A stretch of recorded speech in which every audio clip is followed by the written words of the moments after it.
Mercy false के छोटे से कस्बे में, जहां ठंडी हवा और बर्फ से ढकी जमीन एक अलग ही दुनिया बनाती है, एक लड़की है, ग्रेस ब्रिस्बेन। ग्रेस एक ऐसी लड़की है जो अपने दिल के जज्बातों को समझती है, लेकिन उन्हें शब्दों में बयान नहीं कर पाती। उसकी जिंदगी में एक राज है, जंगल के भेड़ियों के साथ उसका एक अनोखा रिश्ता। ये कहानी ग्रेस और एक ऐसे लड़के की है जो ना सिर्फ इंसान है बल्कि एक भेड़िया भी, सैम रोथ। ये एक ऐसी प्रेम कहानी है जो ठंड के मौसम और दिल की गर्मी के बीच झूलती है। कहानी शुरू होती है। मर्सी फॉल्स का जंगल ग्रेस के लिए हमेशा से एक जादू भरा जगह रहा है। बचपन से ही वो जंगल के भेड़ियों को देखती आई है। उनकी आंखों में एक अलग सी चमक है, एक कहानी जो वो सुनना चाहती है। एक भेड़िया जिसकी आंखें पीली और रोशनी से भरी हैं, उसका दिल हमेशा चुराती है। वो उसे मेरा भेड़िया कहती है, लेकिन ये सिर्फ एक ख्वाब नहीं, ये उसकी जिंदगी का एक गहरा राज है।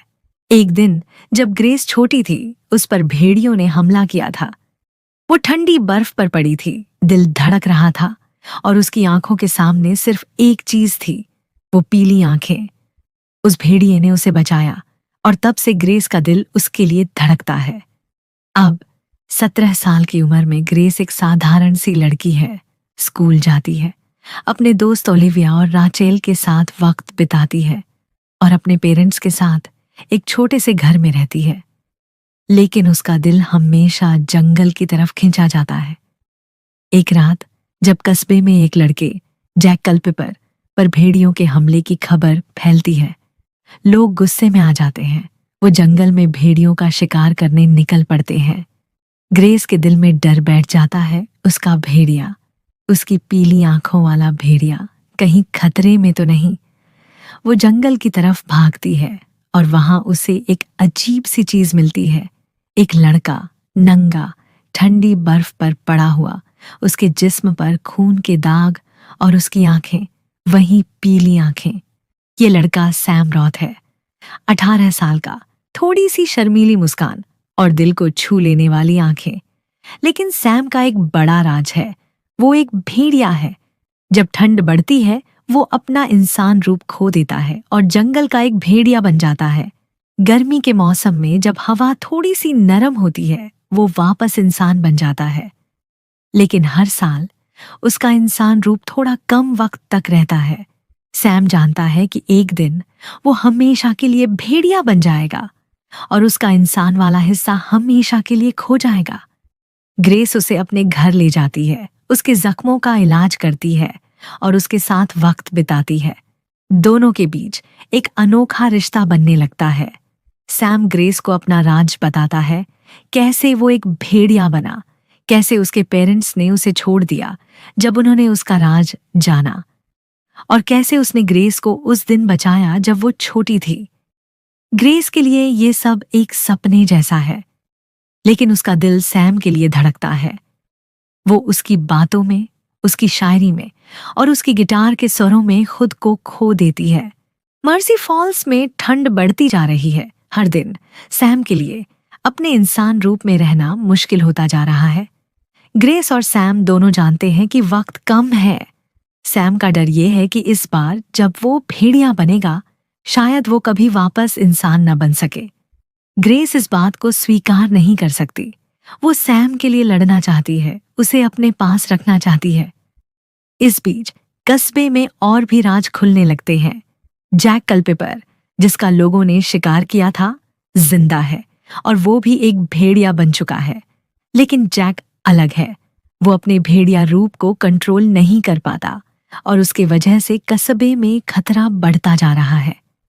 ग्रेस और सैम को ये भी देखना है कि जैक को कैसे कंट्रोल किया जाए, वरना लोग और भेड़ियों का शिकार करेंगे और सैम का राज भी खुल जाएगा। ग्रेस के दोस्त ओलिविया और राचेल भी इस कहानी का हिस्सा बन जाते हैं।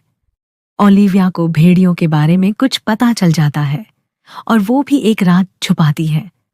ग्रेस को लगता है कि उसकी जिंदगी एक पजल बन गई है, जिसमें हर टुकड़ा एक नए राज की तरफ इशारा करता है। सैम और ग्रेस का प्यार एक ऐसा बंधन है जो ठंड के मौसम के बावजूद उनके दिलों को गर्म रखता है। सैम ग्रेस के लिए शायरी लिखता है और ग्रेस उसके हर लफ्ज में अपना दिल देखती है। एक रात जब दोनों एक दूसरे के साथ जंगल में होते हैं, सैम ग्रेस को कहता है, तुम मेरी वजह हो, तुम वजह हो कि मैं हर बार वापस इंसान बन जाता हूं। ग्रेस का दिल भर आता है, लेकिन उसके साथ ही डर भी बढ़ता है। क्या वो सैम को बचा पाएगी? ग्रेस एक तरीका ढूंढने की कोशिश करती है जिससे सैम का भेड़िया रूप हमेशा के लिए खत्म हो सके। वो साइंस और पुराने किस्से कहानियों में जवाब ढूंढती है। एक पुरानी किताब में उसे पता चलता है कि शायद एक बीमारी जैसे मेनिंजाइटिस भेड़िया रूप को रोक सकती है, लेकिन ये इलाज खुद में एक खतरा है। क्या सैम इसे सरवाइव कर पाएगा? सैम इस खतरे को लेने के लिए तैयार है क्योंकि वो ग्रेस के साथ एक पूरी जिंदगी जीना चाहता है। लेकिन ग्रेस का दिल डरता है। क्या वो अपने प्यार को खो देगी? दोनों एक दूसरे के साथ वक्त बिताते हैं, छोटी छोटी खुशियां बांटते हैं, जैसे कॉफी शॉप में बैठना, गिटार बजाना और जंगल के छोटे से केबिन में एक दूसरे की बाहों में वक्त गुजारना। जैसे जैसे ठंड बढ़ती है, सैम का रूप बदलने का वक्त नजदीक आता है। ग्रेस और सैम दोनों एक आखिरी कोशिश करते हैं। वो सैम को मेनिंजाइटिस का इंजेक्शन देते हैं, उम्मीद के साथ कि ये उसके भेड़िया रूप को रोक देगा। लेकिन ये एक बड़ा रिस्क है। सैम का जिस्म कमजोर पड़ जाता है और ग्रेस उसे हॉस्पिटल ले जाती है। वहां सैम के दिल की धड़कन रुक जाती है और ग्रेस का दिल टूट जाता है। वो सोचती है कि उसने अपना प्यार खो दिया, लेकिन कहानी यहां खत्म नहीं होती। एक दिन जब ग्रेस जंगल में अकेली होती है, उसे वो पीली आंखें दिखती हैं। सैम जिंदा है, लेकिन क्या वो अब भी इंसान है या हमेशा के लिए भेड़िया बन गया है? ग्रेस का दिल धड़कता है, लेकिन जवाब अनजाना है। वो जानती है कि उसका प्यार हमेशा उसके साथ रहेगा, चाहे वो भेड़िया हो या इंसान।